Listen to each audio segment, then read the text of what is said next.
आदाब नाज़रीन, आप देख रहे हैं न्यूज़ लाइन 24। डीशागढ़ मज़ार शरीफ सेंट्रल कमेटी और डीशागढ़ कब्रिस्तान कमेटी के एजाज़ में मोहम्मद मुबीन अंसारी उर्फ राजा और मोहम्मद मिराज अंसारी की कन्वीनरशिप में एक एजाज़िया नशिस्त का अहतमाम किया गया, जिसकी सदारत एडवोकेट रिजवानुल हक साहब ने की।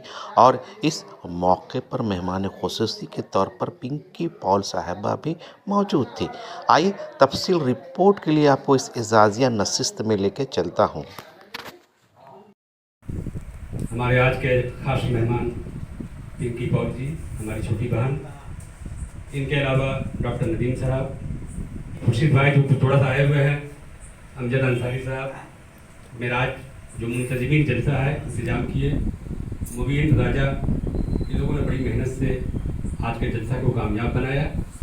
का एहतराम मत करना, गुरूर वालों को हरगिज सलाम मत करना, खुदा के हाथ में है इज्जत भी जिल्लत भी, जमीर बेच के दुनिया में नाम मत करना। आज मैं यहाँ पे भाई लोगों ने मुझे यहाँ पे याद किया, इसलिए मैं बहुत ज़्यादा क्या बोलते हैं उनके शुक्रगुजार हूँ। ये जगह जो आप लोगों ने मुझे दिया, तो मन में कुछ सोच के ही याद करके दिया होगा। ऐसे तो बहुत सारे लोग हैं जो इस तरीके के काम से शायद जुड़े भी हुए हैं, लेकिन इस बहन को ये वाली जगह देने से शायद मुझे भी थोड़ा सा हिम्मत अफजाई होगा कि मैं और थोड़ा आप लोगों के साथ जुड़ के आगे काम कर पाऊँ।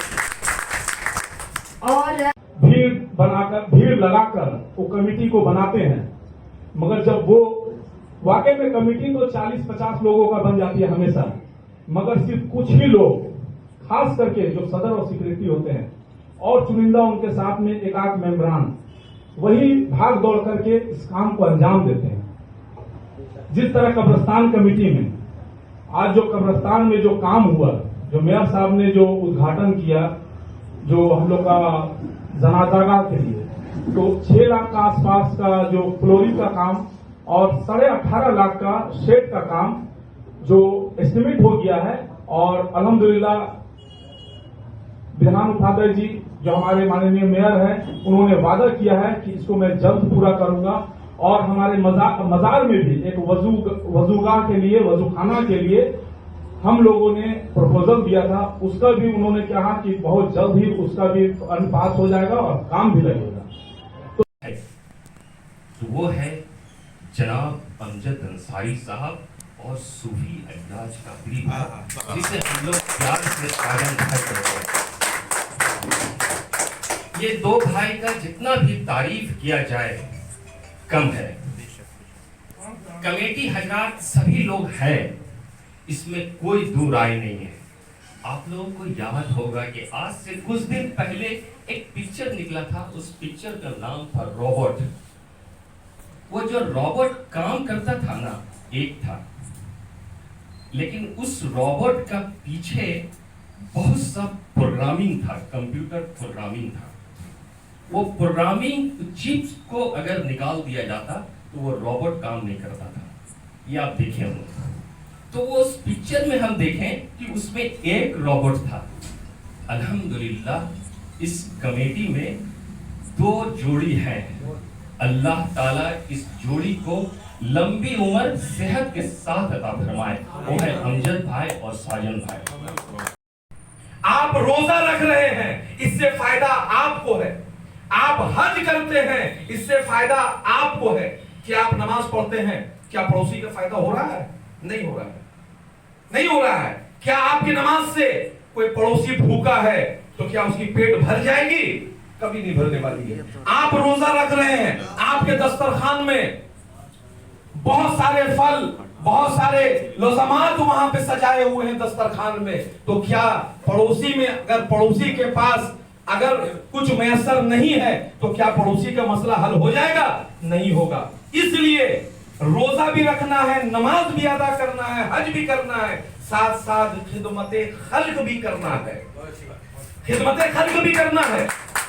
मैं एक हज के प्रोग्राम में गया हुआ था हाजी कौसर इमाम साहब के साथ, तो एक आलिम दीन ने वहां पे बयान किया कि अगर आप हज पे जाएंगे तो अल्लाह तबारक व तआला तमाम गुनाहों को माफ कर देगा। फिर मेरी बारी आई, मैंने उनसे माजरत करके कहा कि हजरत आप इस गुफ्तगू को दोबारा इस्लाह कर दें, क्योंकि याद रखिए अगर कोई हज में जाता है तो अल्लाह तबारक व तआला उसी गुनाह को माफ करता है जो हुकूकुल अल्लाह है, जो अल्लाह का हक है। लेकिन हुकूकुल इबाद, जो बंदे का हक है, अगर आप उससे माफ नहीं करवाएंगे तो फिर अल्लाह भी आपको नहीं माफ करेगा। अगर आपने किसी के जमीन हड़पा है तो उससे पहले आपको राजी करना होगा तो हज पे जाइए। अगर आपने किसी का पैसा गबन किया है तो पहले उससे मनवाइए फिर हज को जाइए। अगर आपने किसी का दिल दुखाया है तो पहले उसके दिल को आप तसल्ली दीजिए, उनसे माफी मांगिए, तो आप हज पे जाइए, तब आपकी हज कबूल होगी। हजरत अली, मौला अली। सर, आप जो इस्तकबालिया का ये प्रोग्राम दिया, आपका जहन में ये कंसेप्ट में कैसे आया कि एक तरह का इस तरह प्रोग्राम भी ऑर्गेनाइज करना चाहिए? अस्सलाम वालेकुम।